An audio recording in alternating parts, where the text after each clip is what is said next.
Olá, prezado colega, aluno que me acompanha a partir desse material paradidático que eu estou preparando aqui para a disciplina de metodologia de ensino do Prof. Sócio da UFC, turma 2024.1. Hoje, a nossa discussão aqui, o que a gente vai tentar trabalhar são didáticas específicas para o ensino de sociologia. E o ponto fulcral aqui é compreender um pouco de como é que poderia ser a aplicação de didáticas relacionadas à pedagogia histórico-cultural, baseada na psicologia histórica-cultural e na teoria socio-interativa de Vygotsky, Leontiev, Luria, Davidov, muito bem adaptada pelos nossos colegas que atuam, por exemplo, na Universidade Estadual de São Paulo, Unesp, com a professora Sueli Guadalupe, e a didática para uma pedagogia histórico-crítica, que é uma didática produzida já pensando na realização, na efetivação do ensino, tomando como referência a pedagogia histórico-crítica, desenvolvida, pensada por Saviani, também em diálogo muito íntimo com os trabalhos de Vygotsky. Bom, pela importância e pela centralidade desse grande referencial teórico para pensarmos o sentido da educação, do aprendizado, o primeiro momento aqui dessa nossa conversa é compreender um pouco o que significa esse conjunto de teorias, ou essa grande teoria histórico-cultural, histórico-crítica, socio-interativa, que foca na perspectiva do desenvolvimento do aprendizado em paralelo com a linguagem, que é a grande constatação dos trabalhos de Vygotsky. Vamos falar um pouco disso. E para iniciar essa conversa com uma inspiração um pouco maior e entrarmos nesse ritmo, vou reproduzir aqui o monólogo das mãos, para nós começarmos a entender um pouco do que esse cabedal teórico está falando, para depois nós pensarmos nas didáticas possíveis para essa referência teórica e como elas têm uma afinidade com os sentidos pedagógicos da sociologia, que é o nosso norte aqui nessa disciplina, nas reflexões sobre metodologia de ensino. Vamos lá para o monólogo das mãos.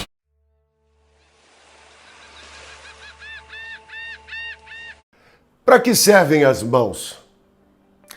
As mãos servem para pedir, prometer, chamar, conceder, ameaçar, suplicar, exigir, acariciar, recusar, interrogar, admirar, confessar, calcular, comandar, injuriar, incitar, teimar, encorajar, acusar, condenar, absorver, perdoar, desprezar, desafiar, aplaudir, reger, benzer, humilhar, reconciliar, exaltar, construir, trabalhar, escrever. As mãos de Maria Antonieta, ao receber o beijo de Mirabeau, salvou o trono da França e apagou a auréola do famoso revolucionário. Múcio Cévola queimou a mão que por engano não matou Porcena. Foi com as mãos que Jesus amparou Madalena. Com as mãos, Davi agitou a funda que matou Golias. Com as mãos, os Césares romanos decidiam a sorte dos gladiadores vencidos na arena. Pilatos lavou as mãos para limpar a consciência. Os antissemitas marcavam a porta dos judeus com as mãos vermelhas como signo de morte. Foi com as mãos que Judas pôs ao pescoço o laço que os outros Judas não encontraram. A mão serve para o herói empunhar a espada, o carrasco a corda, o operário construir, o burguês destruir, o bom amparar, o justo punir, o amante acariciar, o ladrão roubar, o honesto trabalhar e o viciado jogar. Com as mãos atira-se um beijo ou uma pedra, uma flor ou uma granada, uma esmola ou uma bomba. Com as mãos, o agricultor semeia a terra, o anarquista o incendeia. As mãos fazem os salva-vidas, os canhões, os remédios e os venenos, os bálsamos e os instrumentos de tortura, a arma que fere e o bisturi que salva. Com as mãos, tapamos os olhos para não ver, e com elas também protegemos a vista para ver melhor. Os olhos dos cegos são as mãos, e os mudos com as mãos falam. As mãos na agulheta, o submarino levam o homem para o fundo como os peixes. No volante da aeronave, atiram-nos para as alturas como os pássaros.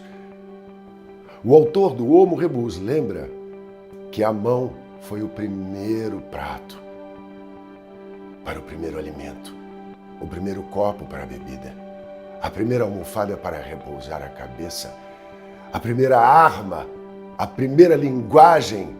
Esfregando 2 ramos, conseguimos as chamas. A mão aberta, acariciando, mostra bondade. Fechada, levantada, mostra força, o poder. Empunha uma espada, a pena, a cruz. Modela os mármores e os bronzes, dá cor às telas e concretiza os sonhos, o pensamento da fantasia nas formas eternas da beleza. Humilde e poderosa no trabalho, cria riqueza. Doce e piedosa nos afetos, medica as chagas, conforta os aflitos e protege os fracos. O aperto de 2 mãos pode ser uma sincera confissão de amor, o melhor pacto de amizade, um juramento de fidelidade.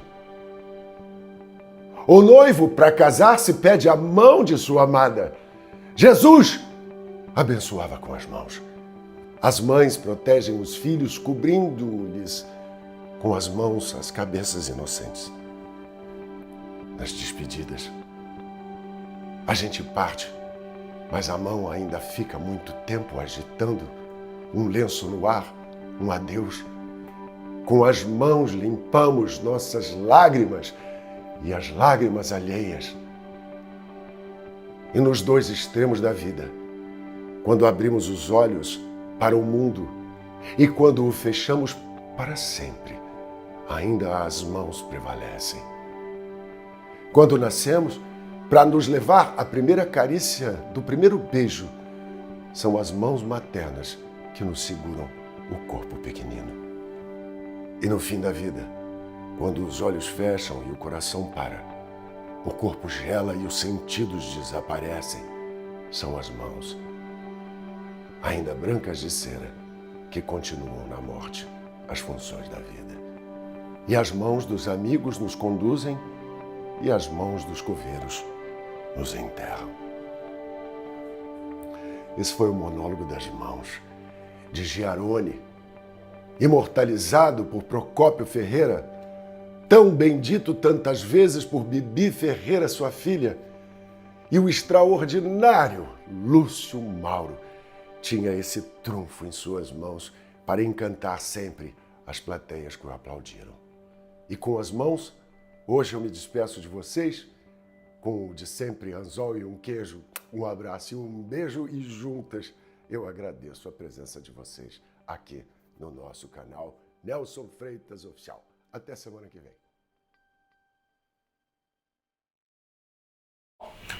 E aí, gostaram? O que vocês sentiram? Vocês podem comentar novamente depois aqui no nosso grupo ou no espaço específico para comentários aqui desse material didático. Lembraram de algo especial que vale a comentar? Nós começamos essa conversa na aula dialógica que tivemos, mas deixo aqui um espaço para essa reflexão, caso tenham pensado em algo mais, ou estejam vendo em outro momento, ou se agora eu estou falando com outros grupos. Bom, não se trata apenas da mão, né? Mas sim da mão como um objeto do pensamento humano. A mão como um objeto de mediação com a natureza, com a realidade, mas sobretudo a mão como um instrumento de relação social. Esse que é o sentido. Então não falamos tanto de mão aqui nesse monólogo, vejam, as funções biológicas das mãos estão imiscuídas profundamente com seus sentidos sociais e culturais. A mão foi o primeiro de todos os instrumentos ao longo da história para efetivar a ação do trabalho. Com as mãos, o homem aprendeu a vencer a resistência das coisas e com ela começou a dominá-las. Com as mãos, o homem começou a deixar a sua marca na natureza e seu uso como primeiro instrumento ou ferramenta já assinala também a existência de uma relação propriamente humana entre homem e coisas. As mãos não só foram vencendo a resistência das coisas, como tocam, como diz o monólogo, né? Exploram, e desse modo, por seu contato com elas, as coisas adquirem um significado humano. Isso é muito importante. Não que as coisas passem a ser humanas, mas nós nos humanizamos nesse processo de humanizarmos as coisas a partir da nossa perspectiva. Quando tocamos, quando exploramos, quando entramos em contato com a diversidade, né, com a realidade das coisas, dotando tudo de significado humano. Esse é o primeiro passo para que a gente possa pensar em linguagem e nós já vamos aqui entender o porquê é tão importante compreender a linguagem na centralidade dessa discussão teórico-pedagógica que depois a gente tenta aproveitar aqui para o melhor ensino da sociologia. As mãos, elas não estabelecem uma relação peculiar apenas entre homem e coisas, como a gente vem dizendo, mas também entre os próprios homens, os próprios humanos. Acariciam ou nos aproximam num aperto de mão, mas também não só acariciam e cumprimentam, como também brigam, apontam, né? Ou seja, as mãos exprimem de modo muito sensível e concreto relações humanas, quer entre indivíduos, quer entre grupos sociais. E aqui vai ser um ponto muito comum nas ciências linguísticas, vamos lá pensar em Saussure, como na psicologia, como nos estudos culturais que vão falar da linguagem, da produção das linguagens, as diversas linguagens possíveis humanas, todas elas encontram no gesto, e o gesto vem das expressões faciais e da gesticulação, né, com as mãos, no gesto os seus primórdios. Então, quando nós estamos falando desses gestos, que são os primeiros signos, nós estamos pensando na possibilidade do estabelecimento de relações entre indivíduos e seus grupos sociais. Esse é um ponto muito interessante de partida para pensar na pedagogia e nas teses vigotskianas, porque ele nos ajuda a compreender, superando um pouco uma das barreiras, vamos dizer assim, um dos obstáculos epistemológicos que a ciência, a ciência enquanto discurso dominante, enquanto paradigma, não a ciência enquanto projeto, mas que a ciência nos impõe, que é a separação entre pensamento e coisas do pensamento e coisas do corpo, coisas do fazer e coisas do pensar, né? O que essa proposta nos indica é que nós estamos realmente falando de algo que integra corpo, mente e espírito numa atividade só. Esse é um primeiro ponto de partida. O segundo ponto de partida, que já está amplamente relacionado a isso, é a noção de trabalho proposta especialmente nas teses de Marx. Vamos lá. O que Marx nos indica como o fenômeno do trabalho em termos humanos? E essa é uma outra fonte de referência muito importante, central no pensamento vigotskiano. O trabalho é um processo de que participam homem e a natureza, processo em que o ser humano, com a própria ação, impulsiona, regula e controla seu intercâmbio material com a natureza. Defronta-se com a natureza como uma de suas forças, põe em movimento as forças naturais de seu corpo, braços e pernas, cabeça e mãos, a fim de apropriar-se dos recursos da natureza, imprimindo-lhes a forma útil à vida humana. Atuando assim sobre a natureza externa e modificando ao mesmo tempo, modifica sua própria natureza.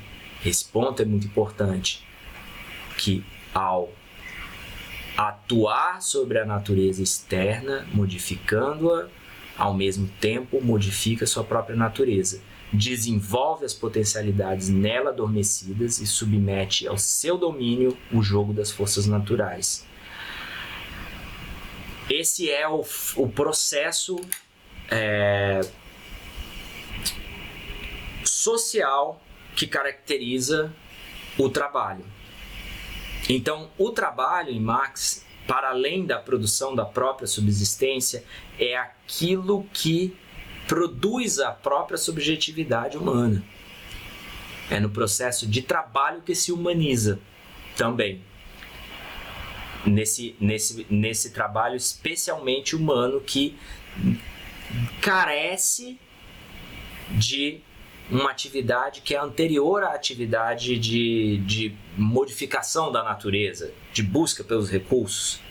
É um trabalho de planejamento, de pensamento, de elaboração.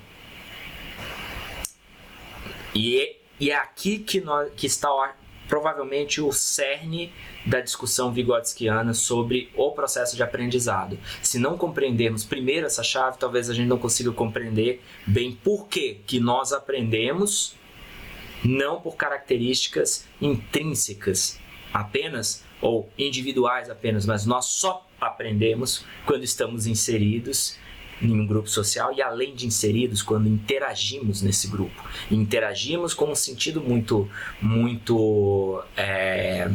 guiado, mediado, no qual os adultos, as gerações, os mais experientes, ou os colegas, os pares aptos, né, os pares mais apropriados, vão nas suas trocas conosco, nos ensinando, nos possibilitando, abrindo chaves, né, abrindo espaços de conversação, de interação, de ação, que nos permitam saltar de um estágio de conhecimento sobre a realidade para um próximo estágio. Mais tarde, o Marx apresenta um modo muito específico de trabalho, né, que é o foco das suas reflexões, pesquisas e o desenvolvimento da sua teoria é pensar como a relação de trabalho, a relação social do trabalho, ela se caracteriza como ela está na sociedade moderna capitalista, né? Com o advento da manufatura, com a Revolução Burguesa, o advento da manufatura como um processo histórico e social. No caso do trabalho de Marx, esse novo modo de produção e organização humana capitalista reorganiza também a forma de se reconhecer e se reorganizar o trabalho em sentido coletivo. Então, Marx menciona que a divisão do trabalho ocorre quando a cooperação é implantada como forma de aumentar a produção de bens e se materializa na manufatura. Esta se desencadeia na reunião de vários trabalhadores em um mesmo espaço físico, registrem isso é importante, onde cada um continua desenvolvendo seu ofício, no entanto agora sob a égide do capitalista, o que na junção de vários trabalhadores e ofícios consegue alavancar a produção dos seus bens, ao mesmo tempo em que a mercadoria deixa de ser produto individual de um artífice independente, que faz muitas coisas, para se transformar no produto social de um conjunto de artífices, cada um dos quais realiza ininterruptamente a mesma e única tarefa parcial. Essa nova reorganização da divisão do trabalho dentro do sistema capitalista, ela abre uma possibilidade enorme de se ampliar a produção dos bens, de se sofisticar o volume e a velocidade do que se produz, mas o sentido não é necessariamente sentido de redistribuição, né? De distribuição equitativa. Alguns poucos passam a ser os proprietários desses bens finais, enquanto os outros todos que estão ali, os outros muitos que estão ali trabalhando, passam a fazer parte do processo de produção e passam apenas a poder consumir no final parte daquele bem produzido. Essa forma que nós tanto trabalhamos na teoria marxista e estudamos na sociologia, também, né, na sociologia, na história, na filosofia, na geografia, essa forma ela conta com um processo muito específico e contemporâneo de expropriação dos meios e das ferramentas de produção daqueles que antes possuíam meios e ferramentas, a terra e o espaço para fazer, né? Enfim, a técnica. Quando eu falo em ferramentas aqui, vamos pensar na mão como ferramenta e na técnica, no conhecimento também. Ao mesmo tempo que são retiradas as ferramentas e os meios, são retirados também o conhecimento sobre o processo integral de fabricação de um determinado produto, do seu início, do plantio à colheita e ao processamento. Enfim, Marx gosta muito de usar o exemplo do sapato, né? Como os antigos artesãos sabiam o processo desde o início, desde a retirada do couro do animal até a última costura. Esse processo de expropriação, ele é o que acaba levando, nessa nova reorganização, ao fenômeno muito importante da alienação. A alienação, conceito muito importante em Marx, que significa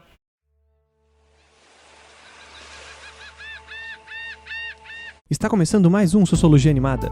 Antes de começarmos, dê um like no vídeo, compartilhe com seus amigos que estão estudando Sociologia e seja empático nos comentários. O último vídeo de Marx não poderia falar de outra coisa senão alienação e ideologia. Prepare-se porque as ideias são de explodir a cabeça. Comecemos com a ideia da alienação. Como vimos no vídeo passado, no capitalismo existem os burgueses e os proletários, sendo que para esses últimos, que só são donos dos seus próprios corpos, o que resta é vender a sua vitalidade para quem possui os meios de produção. Este trabalho que produz mais-valia é também um trabalho alienado. Alienação em Marx é separação. O trabalho, no capitalismo, está separado do trabalhador. Por mais que seja ele quem executa o trabalho, a alienação ocorre em 3 dimensões. A primeira é mais clara. O trabalhador não é dono daquilo que produz, afinal, ele trabalha para alguém que é dono de tudo aquilo e ele recebe um salário no final do mês. Essa condição faz com que o trabalhador não se identifique com o trabalho, pois o que lhe interessa é somente a grana que vai receber com aquilo. A segunda dimensão é próxima à primeira. O trabalho serve apenas como obtenção da sobrevivência, não servindo para tornar o trabalhador melhor. No trabalho, que não lhe interessa, ele não se realiza, ele não sente que sua vida está melhorando. Pelo contrário, ele só se realiza, só curte o que não está vinculado ao trabalho. Um exemplo disso é acompanhar algum barzinho após o expediente, o chamado happy hour. Lá todos estão felizes, ainda com as roupas do trabalho e descarregando o peso de ter ficado 8 horas ou mais em um único ambiente. A terceira dimensão vem do processo de fragmentação do trabalho no capitalismo. Os proletários, quando trabalham no sistema industrial, são cada vez mais especializados em fazer apenas uma tarefa, e fazê-la infinitamente e repetidamente. Pense no exemplo da camiseta que utilizamos no vídeo passado. Aquele trabalhador corta o tecido da camiseta o dia todo. Ele só faz isso.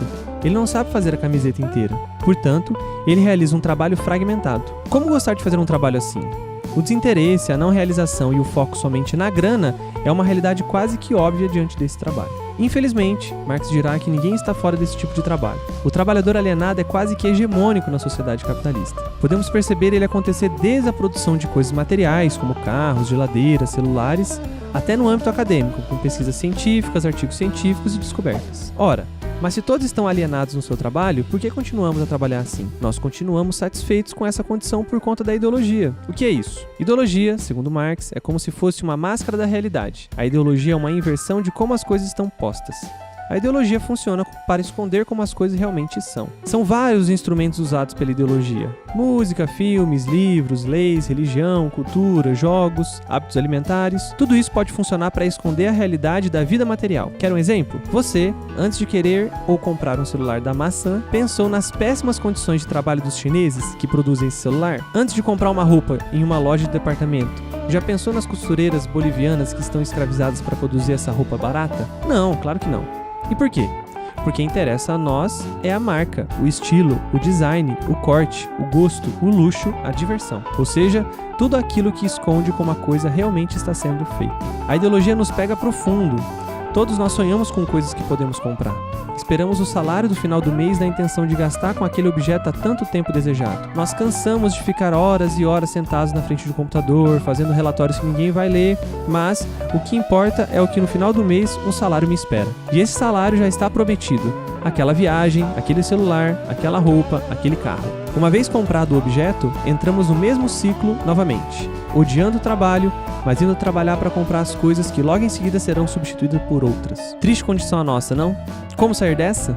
Marx dá uma ideia. Ter a consciência da sua condição é o primeiro passo. Esperamos que com esse vídeo talvez tenhamos alcançado ele. Até o próximo vídeo e tchau! Se o trabalho é alienado,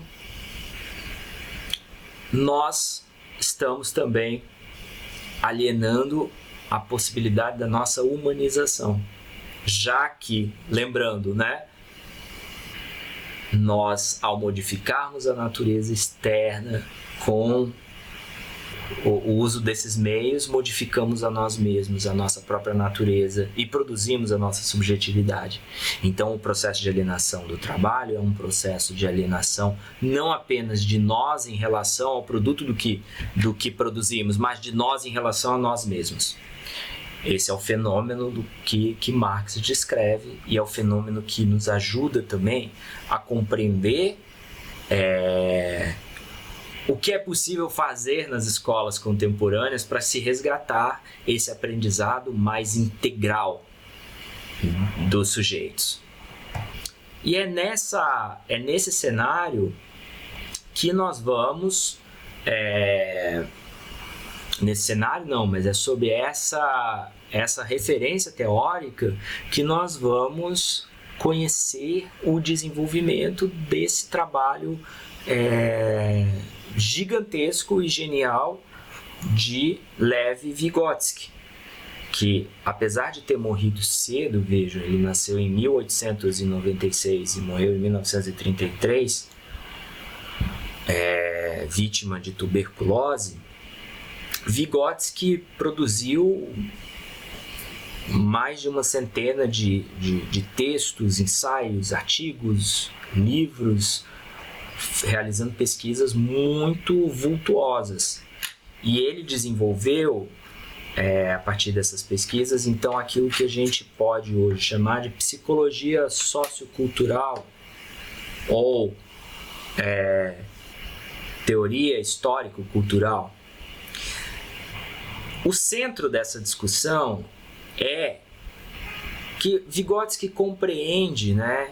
Ele compreende e explica e tenta e procura demonstrar das melhores formas possíveis que o desenvolvimento cognitivo ele está colado, ele é resultado da interação social.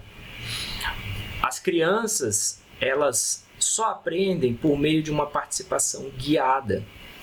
E elas trabalham com os seus mentores guias para resolver problemas. A teoria do Vygotsky ela é muito importante e ela é muito pioneira no sentido de afirmar que a cultura se integra em nós pela atividade cerebral. Essa interação que nós realizamos uns com os outros, que produz e é produzida através da linguagem, ela nos modifica em nível cerebral, em termos de reorganização das sinapses neurológicas. E claro que com o desenvolvimento da ciência neurológica, nós conseguimos cada vez mais constatar isso. né? Aqueles experimentos que são feitos, por exemplo, quando falamos de determinados assuntos, ou falamos numa língua, na língua nativa, ou numa segunda língua, enquanto estamos fazendo aqueles estudos com ressonância, né? É possível perceber que, de fato, o meio cultural e as formas de trabalhar a linguagem são construídas nessa interação com o meio social, ao mesmo tempo que são internalizadas no corpo por múltiplas vias, mas, sobretudo, neurologicamente. O cérebro se desenvolve, na tese vigotskiana, nós podemos dizer que o cérebro se desenvolve junto com a história e a cultura. Mas, assim, para a gente não ficar nesse domínio, vamos pensar em exemplos. Claro, vocês possivelmente têm amigos com os quais vocês falam bastante, pessoas que são próximas de vocês, com quem vocês gostam de falar. Mas eu queria perguntar, por exemplo, se vocês são capazes de pegar o telefone agora e discar para o número do telefone desse amigo, lembrar de cabeça, lembrar de memória, né? É interessante esse termo, né? Lembrar de cabeça. O que é lembrar de cabeça? É lembrar com o corpo, né? Com um pedaço do corpo que deveria trabalhar essa memória. Provavelmente nós não sabemos o número do telefone, porque depois que os smartphones começaram a ser lançados, eles começaram logo a vir com o aplicativo da agenda integrada. Então, se tem a agenda, nós não usamos esse repertório para aprender, para decorar um número. Mas provavelmente, possivelmente, dependendo da idade de vocês, aqueles que viveram o tempo do telefone fixo e do telefone discado, talvez vocês se lembrem do telefone dos seus pais ou dos avós. Eu consigo lembrar os telefones da minha casa, dos meus pais, que já não tem nenhum dos dois aqui, e dos meus avós, que também já morreram. Mas esses são números de telefone que eu consigo lembrar. Endereços, depois do Google Maps, nós passamos a não usar. Usamos os recursos de memória, os recursos do cérebro, de acordo com um contexto social específico, de acordo com um contexto sócio-histórico-cultural. Esse é um ponto muito importante. E o Vygotsky já estava percebendo isso ali no começo do século XX. Por quê? E aí acho que isso é muito interessante da teoria vygotskiana. Ele está desenvolvendo as suas pesquisas numa certa constelação sócio-histórica muito específica. É importante dizer que o Vygotsky ele se formou na Universidade Imperial de Moscou no ano de 1917. E aí o que estava acontecendo em 1917? No mundo, mas especialmente na Rússia. Nós estávamos, de fato, num momento de altíssima efervescência social, um momento revolucionário. E esses momentos políticos, essas constelações políticas que viram do avesso as instituições e as estruturas, reposicionam os lugares em sociedade, elas também são muito interessantes no sentido de permitir o surgimento de brechas para quebras paradigmáticas. Então Vygotsky, como um agente nesse tempo, ele estava exatamente nesse elo em que podemos pensar na novidade socialista sendo posta em prática, em marcha, com uma perspectiva de mundo que é o anverso do capitalismo, né? Então uma perspectiva que apresenta como possibilidade metafórica não só o indivíduo fragmentado, mas a tentativa do resgate do coletivo. Pensemos aqui no sentido coletivista dos propósitos, da utopia, do projeto de sociedade socialista. E ao mesmo tempo nós estamos num momento em que há uma profusão de novas teorias sobre o corpo e a mente. A psicologia, tal como a sociologia, a geografia moderna, a história moderna, elas são produtos do iluminismo que vão assumir que nós, enquanto humanos, somos responsáveis pela produção do conhecimento. Esse é um ponto muito importante. Quando a gente fala do surgimento da sociologia, o surgimento dessa psicologia moderna, ela também é muito importante. Então nós temos que produzir as teorias para compreender como nós aprendemos, como funciona a mente, o que é a mente. Nós não vamos mais buscar essa resposta no fundamento filosófico ou teológico apenas.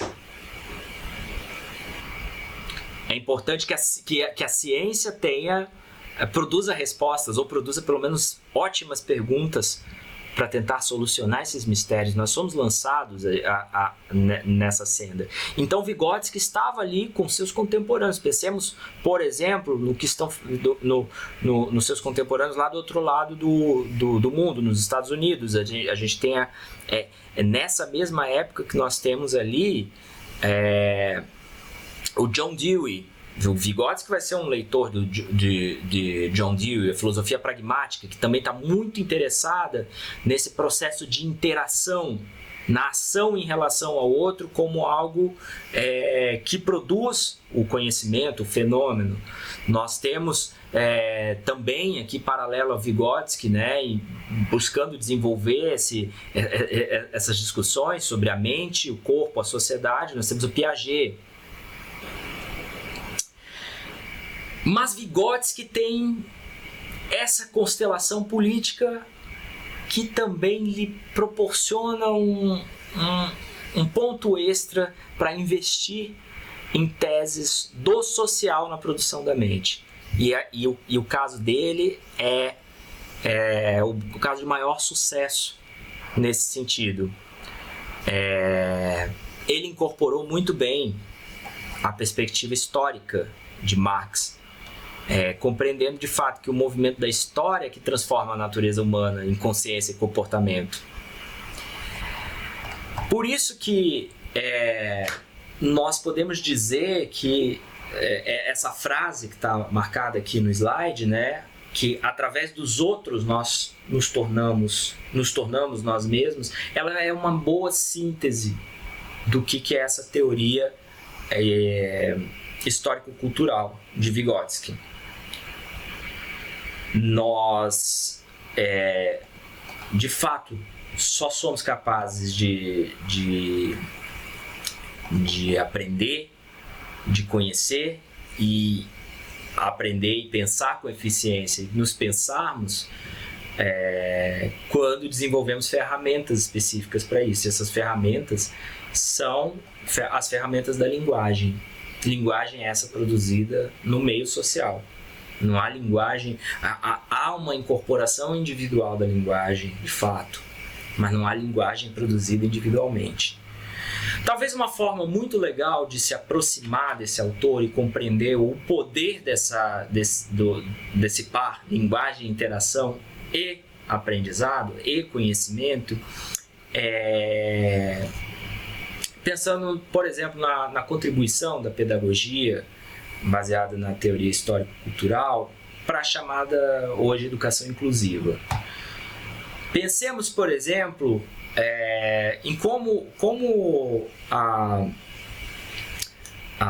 pedagogia histórico-cultural pôde contribuir na educação de crianças surdas e cegas, como muito bem retratado nesse documentário Borboletas de Zagorski, que vocês estão acompanhando aí em cima.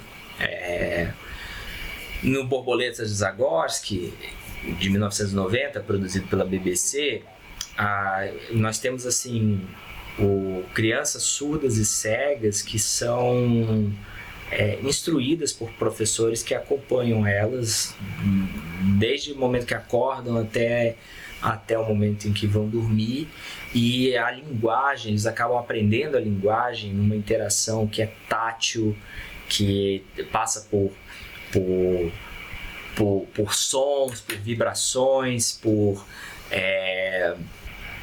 conexões muito sutis, mas que no processo de interação são transformadas em gestos, em signos, né, que são capazes de superar essas severas limitações sensoriais. E é incrível como que essa aposta na interação como produtora de linguagem permite o desenvolvimento cognitivo que faculta, assim, que abre a possibilidade para essas crianças desenvolverem competências para compreender a matemática, a linguagem,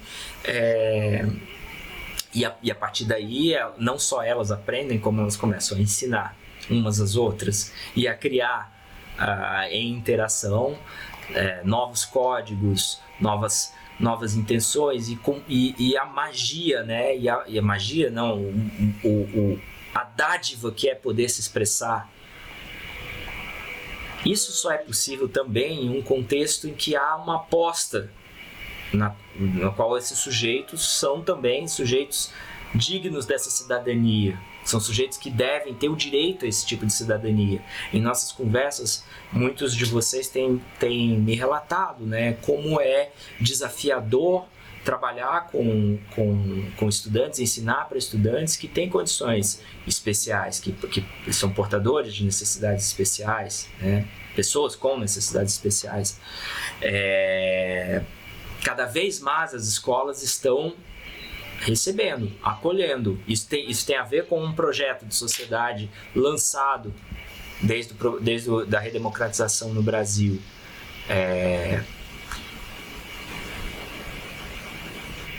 Nós precisamos apostar em políticas como essas, né? em pedagogias como essas, para que possamos produzir técnicas de aprendizado capazes de promover desenvolvimento, de promover aprendizado de fato para amplas camadas, amplos públicos de estudantes, como foi feito em Zagorski, se apoiando muito nos trabalhos de Vygotsky com a linguagem, com a interação, com a descoberta da zona de desenvolvimento proximal dos estudantes. Que isso só é possível com uma proximidade muito grande de professores, estudantes com os outros estudantes, em escolas que priorizem esse contato próximo. Vejam, por exemplo, esse outro exemplo aqui de como a linguagem, como a produção de interações que viabilizam comunicação linguística, ela pode ser fundamental para que as pessoas consigam se expressar e se comunicar e acessar os conhecimentos que nós queremos desenvolver em grupo. Vejam que esses pais aqui acabaram fazendo com seu filho, que dentro do espectro autista tinha uma enorme dificuldade de se comunicar verbalmente. E aí nós temos a conexão, né? Vejam, do alfabeto, das letras, da escrita, da linguagem escrita com o toque. O toque num lugar seguro, que são os braços dos pais que tatuaram o alfabeto. Isso aqui é um bocado da teoria sócio-interativa que nós estamos trabalhando aqui. Bom, então, acho que já ficou bem caracterizado que a linguagem é o centro dessa discussão. A linguagem em par com a interação, né? O desenvolvimento da linguagem. Só podemos pensar em aprendizado se compreendermos como é que essa linguagem é desenvolvida. Então vamos pensar. Vygotsky define a linguagem como um sistema de signos que possibilitam o intercâmbio social entre indivíduos que compartilham desse sistema de representação da realidade. E um sistema de signos, o que é? Um sistema de comunicação que utiliza signos para transmitir ideias. Os signos, eles podem ser verbais, mas nós já vimos aqui que eles também podem ser não verbais. Eles podem ser verbais, como as palavras, e as palavras são fundamentais, mas os gestos, os símbolos, as cores, os tons de voz podem ser signos, podem estar conectados num sistema de signos que é partilhado. É importante lembrar que esses signos, eles são significantes para os humanos. Isso nos diferencia fundamentalmente de qualquer outra espécie que conhecemos. E isso a gente pode aprofundar melhor nas discussões de Goethe, na interpretação das culturas, mas também em George Mead, em Mente, Self e Sociedade. Quando, por exemplo, George Mead faz os estudos aqui comparados do que havia ali de desenvolvimento de linguagem entre animais e linguagens humanas. Os animais, eles têm a possibilidade, eles têm a condição de também produzir linguagem interativa, mas a linguagem animal, ela, até onde se conhece, né? Claro que a cada momento que se avança é possível superar isso, mas ela não é capaz de produzir um sistema de signos, de símbolos significantes. Os seus signos, eles são símbolos, mas eles não têm essa característica de serem significantes. Por quê? Os animais, eles são capazes de ter um som, ter um fonema ou um gesto que represente, por exemplo, um predador. E se o animal utiliza esse gesto ou esse fonema que representa um predador, ao comunicar com o grupo vai entender imediatamente que o predador está ali. Eu tenho um som para avisar ao meu grupo que está vindo um predador aéreo. Eu tenho um som para avisar que está vindo um predador terrestre. Mas eu não consigo, com esse recurso linguístico, contar que ontem um predador aéreo veio e eu avisei o grupo a tempo e o grupo escapou, porque no momento em que eu usar o fonema para falar do predador aéreo, todos vão se esconder. É como se eu aqui estivesse falando com vocês ontem, voltando para casa, eu parei no semáforo no meu carro e um assaltante chegou na porta, uma moto parou com 2 caras, um assaltante apontou a arma para mim. Eu consigo contar isso para vocês, vocês conseguem visualizar, imaginar a cena, relacionar afetivamente com experiências que vocês vivenciaram ou não, com uma ideia de cidade, uma ideia de carro, uma ideia de semáforo, uma ideia de moto com 2 caras, uma ideia de arma, sabendo que eu estou contando, representando. E na nossa interação, veja a centralidade da interação, na nossa interação, por conta do reconhecimento do contexto, vocês entendem que não tem ninguém com uma arma apontando, e por conta de um conhecimento mais amplo do contexto aqui comunicativo, vocês sabem que eu estou usando isso como uma alegoria, como um exemplo para explicar a linguagem. Eu não estou contando uma história que de fato aconteceu. Todos esses recursos só são possíveis porque nós estamos trabalhando com uma linguagem que é baseada num sistema de signos formado por símbolos significantes que só tem sentido no uso contextual. Por isso eu chamo atenção para a perspectiva do Goethe, porque o Goethe vai nos falar o fundamental aqui é a interpretação da comunicação, não a comunicação em si. Porque se a gente pensa só nos termos trocados, o exemplo que ele dá é o exemplo das piscadelas. Tá aí o link para vocês.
que são essas piscadelas?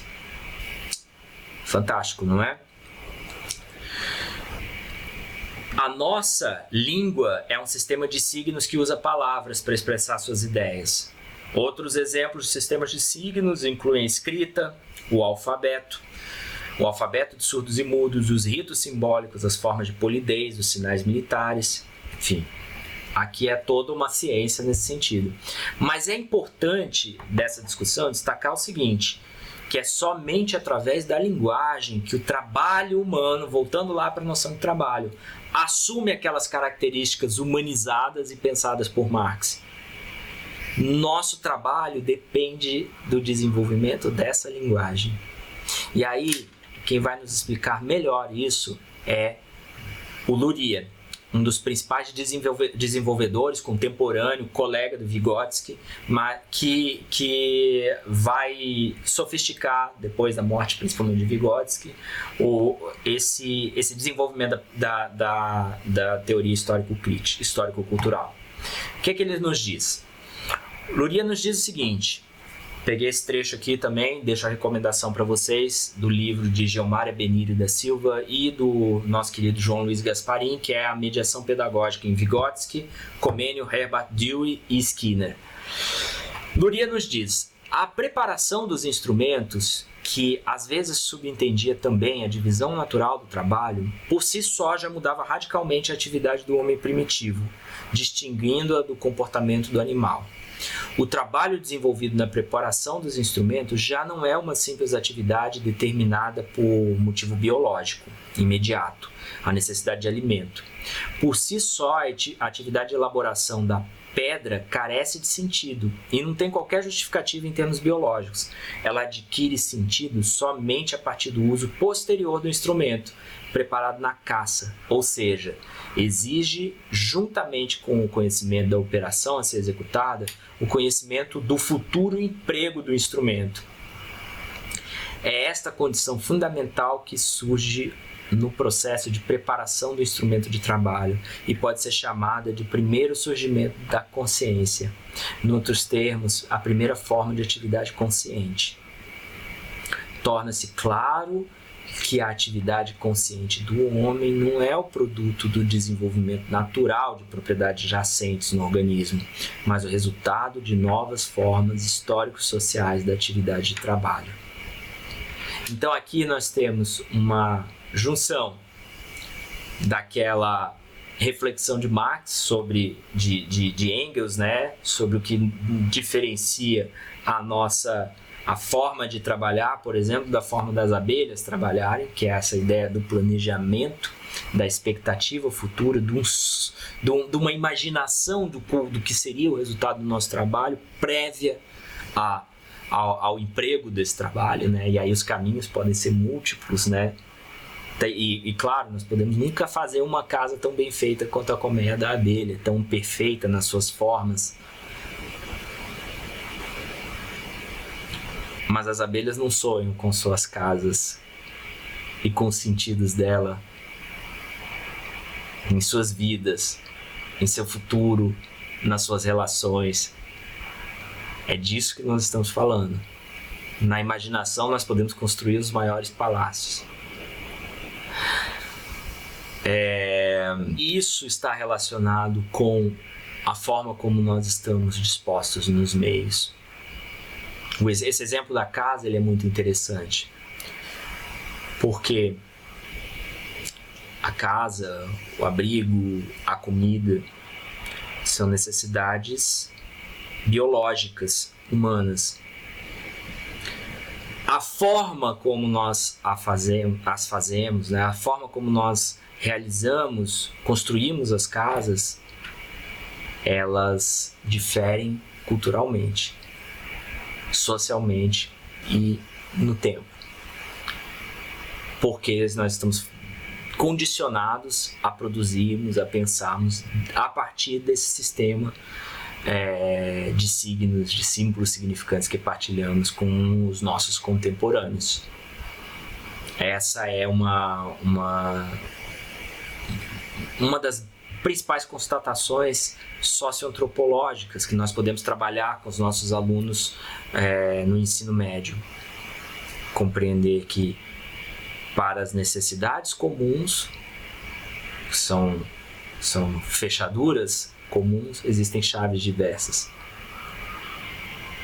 São necessidades humanas gerais, mas as respostas são múltiplas, de acordo com os grupos. E os resultados também. E os sentidos desses resultados também. O que é a casa para os povos tupinambás, por exemplo? O que é a casa para o português? O que é a casa?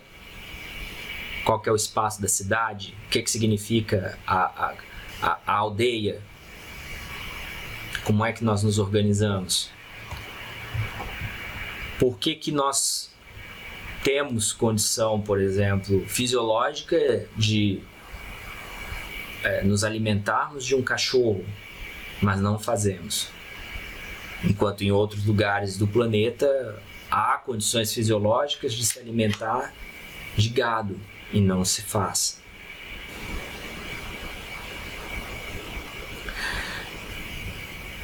Ao adquirir linguagem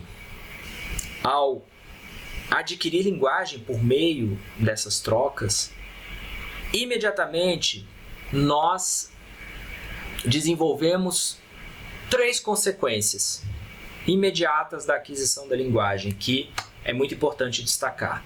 A primeira delas é que a mudança provoca na formação da consciência do ser humano a possibilidade de nomeação e discriminação de objetos. Se eu falo bicicleta para vocês, imediatamente vocês sabem que esse nome está relacionado a um objeto específico. E vocês lembram na memória que objeto é esse? A linguagem faz a memória dos objetos, ou seja, internamente a figura de um objeto surge, ou uma ação, né? um movimento, um fenômeno, né? Quando eu falo um verbo, correr, vocês já associam a esse fenômeno. Então a memória é a primeira coisa que se produz com a linguagem. A memória surge com linguagem. Se eu não tenho linguagem, eu não vou sedimentar uma memória específica. Eu não vou acessar uma memória específica. Em situações posteriores, não é necessário a pronúncia interna ou externa da palavra para o surgimento dessa imagem do objeto e a possibilidade de operar com esse objeto, mas somente adquirindo a linguagem é que esse objeto vai ter uma forma, um lugar, uma especificidade para ser trabalhada nas relações, nos pensamentos. Então essa é a primeira consequência importante. E isso é muito interessante quando a gente começa a traduzir, a pensar isso como um recurso de ensino. Eu gostaria que vocês sempre tentassem fazer esse exercício. A segunda característica, a segunda mudança é a abstração das propriedades de um objeto em sua função social. Quando eu falo a palavra bicicleta, é possível vocês discriminarem internamente não só o objeto bicicleta, mas qual que é a função da bicicleta. Você já compreende, a bicicleta ela serve para se transportar, para pedalar, para se divertir, para competir, enfim. Qual que é o lugar dela, né? Ela é um meio de trabalho para quem trabalha no iFood, no Rappi, ela está relacionada a uma determinada forma de trabalho, ela tem uma função afetiva, é como eu saía com meu pai, como eu gostava de brincar com os meus irmãos, enfim, ela está relacionada ao mundo, à vida, à vivência. E ela tem uma função, ou tem múltiplas funções. A terceira característica é que eu memorizo, eu tenho uma função social e ela é imediatamente meio de transmissão. Quando adquiro a linguagem, ela é a transmissão de informação. É a terceira mudança, muito importante. A linguagem oportuniza a formação da consciência. Por meio da aquisição da linguagem, está sendo transmitida às gerações posteriores todo o legado da humanidade. todo o legado da sociedade que formou aquela linguagem, e por consequência da própria humanidade, por ser uma característica humana universal. A produção de linguagem, não uma linguagem específica, mas a capacidade, né, a forma de se produzir linguagem. É essa capacidade de transmissão. Por essas características, a linguagem é a obra coletiva mais incrível que a humanidade criou em todos os lugares ao longo do tempo. Ao transmitir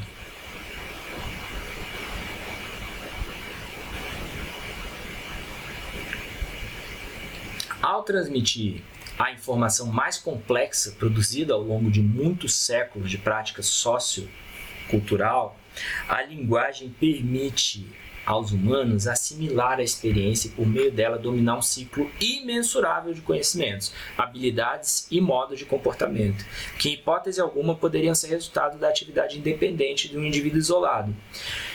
Isso significa, e aqui eu estou copiando a fala do próprio Luria, isso significa que, com o surgimento da linguagem, surge em nós um tipo inteiramente novo de desenvolvimento psíquico desconhecido dos animais.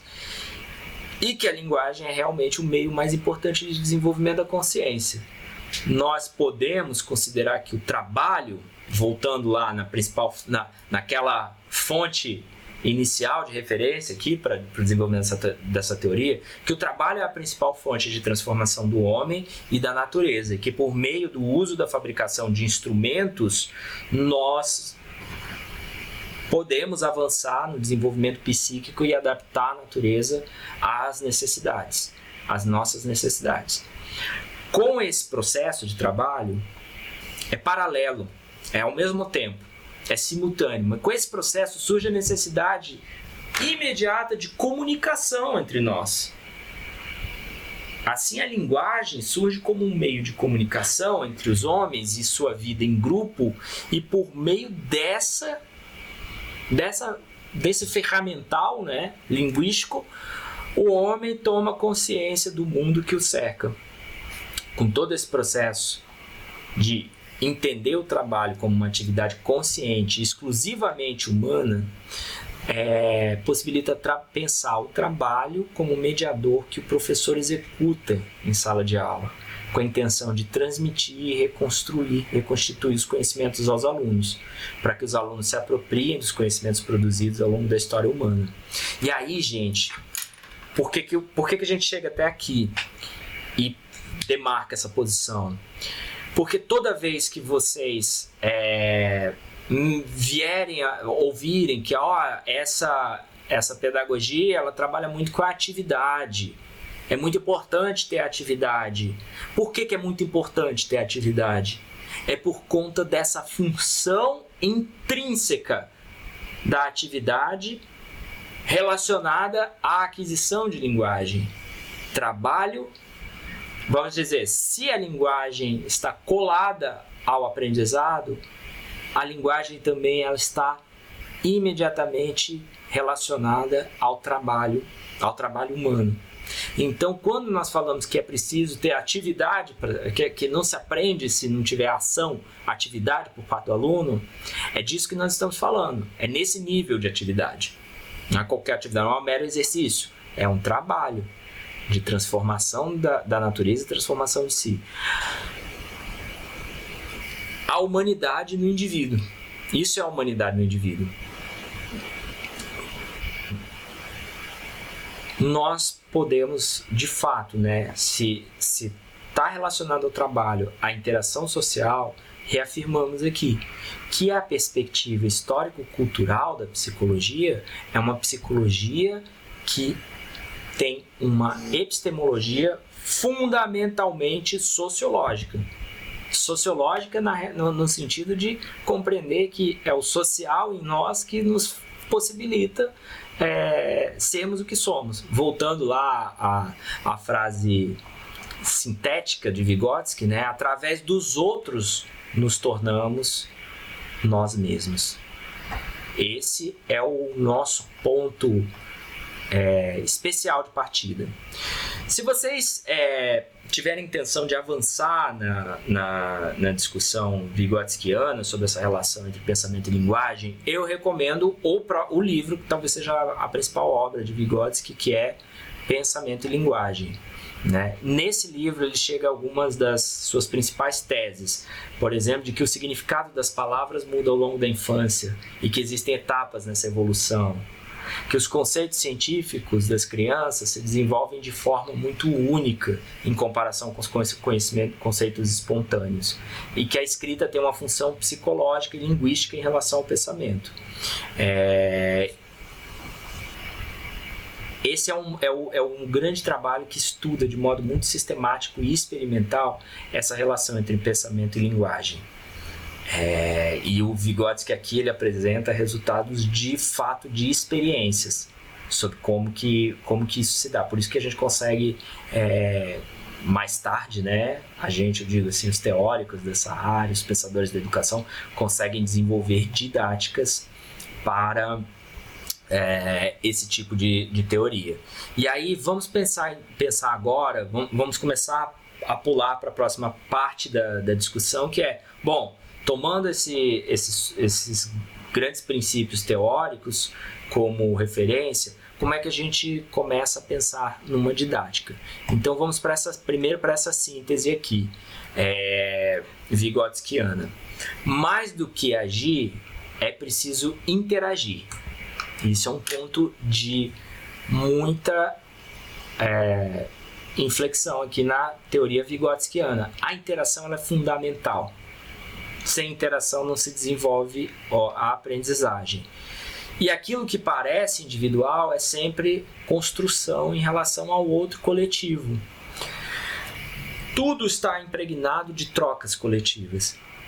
A linguagem ela é desenvolvida na medida em que ela se também coloca como mediação entre a coisa e a compreensão da coisa. A linguagem faz a mediação entre a coisa e a compreensão da coisa. Eu estou vendo, por exemplo, vamos pensar na matemática. Eu tenho 3 canetas na minha mão. São 3 canetas. Mas se eu não tenho adquirido o conceito de 3, eu estou olhando para a caneta, para objetos caneta. Mas se eu tenho 3 canetas na minha mão e eu tenho pela linguagem o conceito de 3, o 3 está me fazendo uma mediação que me permite compreender que o conjunto desses objetos aqui juntos são 3. E que se eu retirar um, são 2. Isso aqui eu estou vendo. Primeiro eu tenho esse desempenho empírico. Mas num momento mais avançado de apropriação dessa linguagem por meio da mediação, da interação e da internalização, eu consigo abstratamente realizar essas operações com canetas, com coisas e coisas cada vez mais complexas. E o conceito, quando internalizado, leva a memórias, sentidos, sentimentos. Lembrando que conceito nos permite encadear e generalizar. Eu sei que o conceito de bicicleta é a bicicleta conceitual, é a bicicleta do filme, é a bicicletinha das crianças. Nos permite generalizar, universalizar e relacionar também com memórias afetivas. Eu posso pensar que a bicicleta me lembra um pai, alguém especial, me lembra outras relações possíveis, como aquele exercício que a gente fez ainda há pouco. O processo de internalização passa por isso. E é por meio dessas etapas de aquisição de linguagem e de conhecimento que nós vamos ter esse conceito muito importante na teoria vigotskiana, que depois nos permite pensar em didáticas que usam a pedagogia histórico-cultural como fonte de referência. que é a descoberta da zona do desenvolvimento proximal. A zona do desenvolvimento proximal que demarca a distância entre o que eu já conheço, o conhecimento atual e real, o que a criança já conhece e o que ela pode conhecer, o seu conhecimento potencial. E aí, para explicar melhor o que é a zona do desenvolvimento proximal, eu vou abrir aqui um vídeo para que vocês assistam do professor Lefa, da Universidade Federal de Pelotas, que ele demonstra aqui com muita fluidez didática como a ZDP, a Zona de Desenvolvimento Proximal, é a distância entre esse nível real para o nível potencial, e mais que isso, como é que a gente pode fazer para conhecer e ativar nessa zona de desenvolvimento proximal a nossa aula. Depois, mais tarde, a gente vai ver aqui com a professora Sforni e também com o Gasparin que o trabalho do professor no ensino, com essas didáticas voltadas para a pedagogia histórico-crítica e histórico-cultural, é um trabalho realizado nessa zona do desenvolvimento proximal. É o reconhecimento dela e é trabalhar com ela para um conhecimento potencial, um conhecimento elaborado. Vamos lá com o professor Lefa e eu já volto.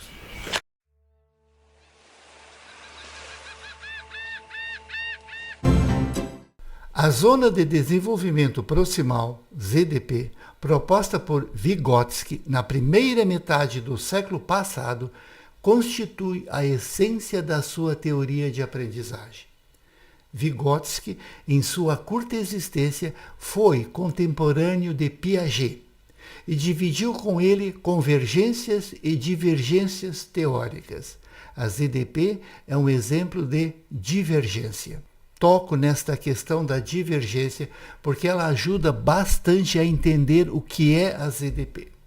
Para Piaget, a aprendizagem de um determinado conteúdo só é possível quando a criança atinge um determinado estágio de seu desenvolvimento intelectual, quando tem os pré-requisitos necessários para interagir com esse conteúdo. O domínio desses pré-requisitos era o que Piaget chamava de prontidão. A criança deve aprender de modo ativo, interagindo com o meio. A criança não pode ser tratada como um simples recipiente recebendo conteúdo pronto. Por isso, é necessário esperar que ela alcance esse estágio de prontidão, que a torne capaz de interagir ativamente com o conteúdo e não apenas recebê-lo pronto, já mastigado pelo professor ou pelos livros didáticos.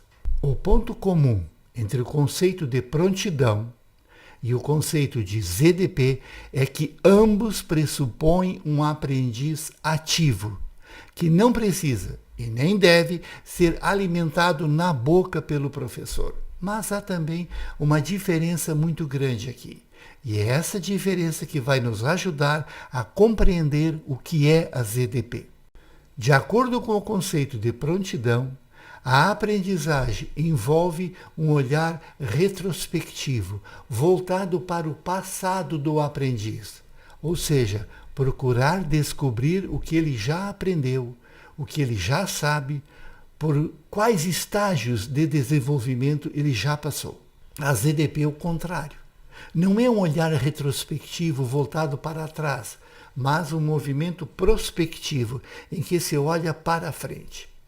Parte-se do nível real de conhecimento do aprendiz para chegar ao seu nível potencial de desenvolvimento.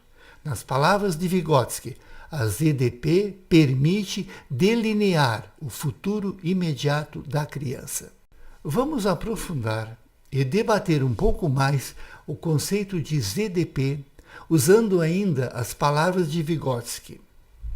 ZDP é a distância entre o nível de desenvolvimento real, que se costuma determinar através da solução independente de problemas, e o nível de desenvolvimento potencial, determinado através da solução de problemas sob a orientação de um adulto ou a colaboração com colegas mais capazes.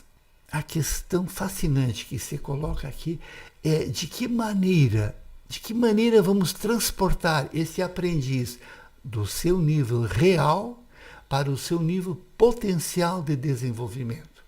Há 3 aspectos relevantes neste caso, sendo 1 mais teórico e 2 mais práticos. Vou até dar um spoiler sobre esses 3 aspectos. 1. Desempenho antes da competência. 2. O par mais apto. 3. Metáfora dos andaimes. Vamos deixar tudo isso bem costurado, para que a gente compreenda com clareza o que é a ZDP. Lembrando que ZDP é a essência da proposta pedagógica de Vygotsky. Desempenho antes da competência. Desempenho antes da competência significa que somos capazes de fazer algo para o qual ainda não temos competência. Na verdade, isso só é possível com a ajuda de alguém ou de um recurso material capaz de propiciar o que chamamos de desempenho assistido. Vejamos o exemplo de uma criança aprendendo a andar de bicicleta. A criança, no início, não tem competência para andar de bicicleta. Alguém põe as rodinhas auxiliares, a criança anda de bicicleta e com a prática, isto é, com o desempenho, adquire a competência para andar de bicicleta. Com o tempo, dispensa as rodinhas, fica independente e consegue fazer sozinha o que antes só conseguia fazer com o auxílio das rodinhas.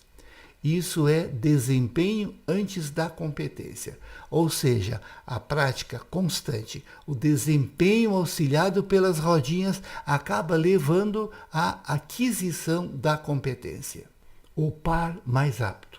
A rodinha que propicia o desempenho assistido, que leva à competência, é um exemplo de recurso que usamos para demonstrar a competência antes do desempenho. Trata-se aqui de um recurso material.